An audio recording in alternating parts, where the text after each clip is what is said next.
अग्रिम जमानत एक कानूनी अवधारणा है जो तब लागू होती है जब किसी को किसी अपराध के लिए गिरफ्तार होने का डर होता है। जमानत किसी व्यक्ति के लिए कानूनी अनुमति की तरह है जो उसके मामले का फैसला होने तक अस्थायी रूप से मुक्त हो जाती है। आरोप कितने गंभीर है इस पर निर्भर करते हुए कोई व्यक्ति गिरफ्तारी से पूरी तरह बच सकता है। हालांकि कभी कभी यदि किसी व्यक्ति को गिरफ्तार भी किया जाता है तो उसे आपराधिक प्रक्रिया संहिता में उल्लिखित जमानत के नियमों के अनुसार मुक्त किया जा सकता है।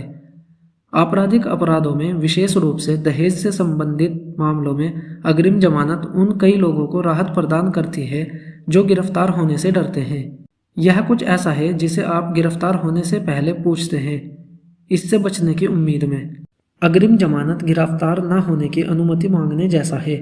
यह किसी को यह बताने का एक तरीका है कि वे गिरफ्तार होने से पहले भी जेल से बाहर रह सकते हैं। यदि किसी को लगता है कि उन्हें किसी गंभीर अपराध के लिए गिरफ्तार किया जा सकता है तो वे सत्र न्यायालय या हाई कोर्ट में अग्रिम जमानत का अनुरोध कर सकते हैं। ऐसा तब हो सकता है यदि किसी की पत्नी उनके बारे में पुलिस को शिकायत करती है या यदि उनका परिवार उन्हें धमकाता है। यह पता लगाना महत्वपूर्ण है कि जिस अपराध के लिए उन पर आरोप लगाया गया है उसमें जमानत मिलती है या नहीं।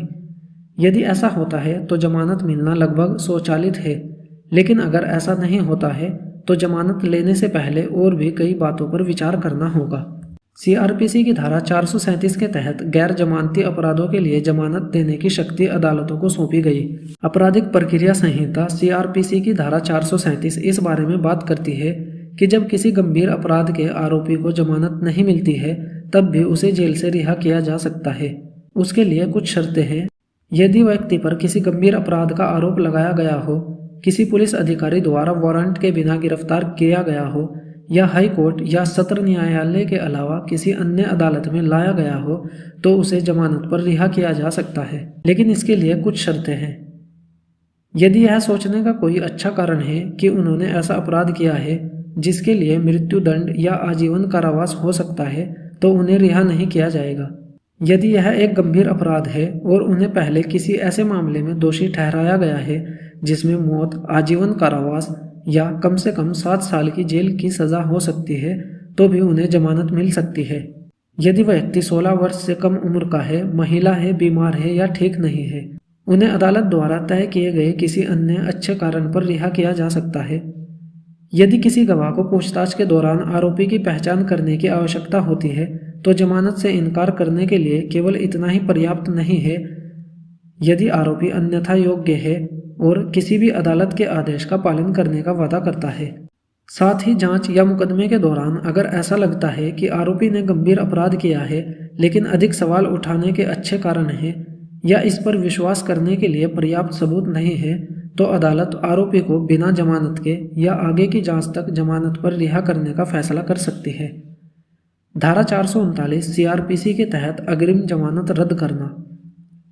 आपराधिक प्रक्रिया संहिता सीआरपीसी की धारा 439 जमानत के संबंध में हाई कोर्ट या सत्र न्यायालय के पास विशेष शक्तियों के बारे में बात करती है।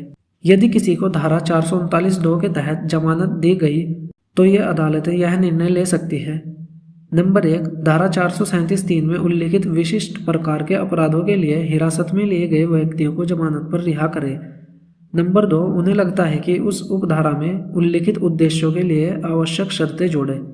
साथ ही साथ यह भी कर सकते हैं कि निचली अदालत द्वारा जमानत पर लगाए गए किसी भी प्रतिबंध को बदले या हटाए।